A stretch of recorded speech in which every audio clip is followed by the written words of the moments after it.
মন্ত্রী কোথায় গেল? মন্ত্রী আসছে না কেন? আদেশ করেন জাহাপনা। আমার রাজ্যে চোর ডাকাত দিয়ে ভরে গেছে, তুমি কি মন্ত্রী কোনো খবর রাখো না? যাও ওই চোর আর ডাকাতকে আমার রাজ্যে হাজির করো। আদেশ করেন জাহাপনা, যাচ্ছি। এই যে শোনো, আজকা মন্ত্রীর বাড়ি চুরি করতে যাবো, ঠিক আছে? পুরো মহল্লায় যত চোর ডাকাত যত কিছু আছে তুমি উস্তাদ থাকবা আমার সাথে, ঠিক আছে? সবার বাড়ি আজকা চুরি করব। চলো, আজকা প্ল্যান হলো চুরি করতে যাবো। তবু দুইটারে আমি অনেক বিছেতেছি। আপনি কে ভাই? হ্যাঁ, আমি মন্ত্রী। আমাকে চিনেন আপনি? কে আপনি? এই দেশের যত চোর বাটপার আছে সবার লিডার আমি।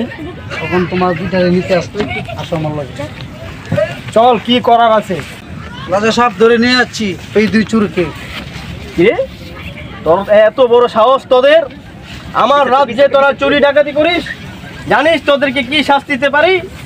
তোদের এমন শাস্তি দিব যা গোটা রাজ্যে আর কেউ চোর ডাকাতি করবে না।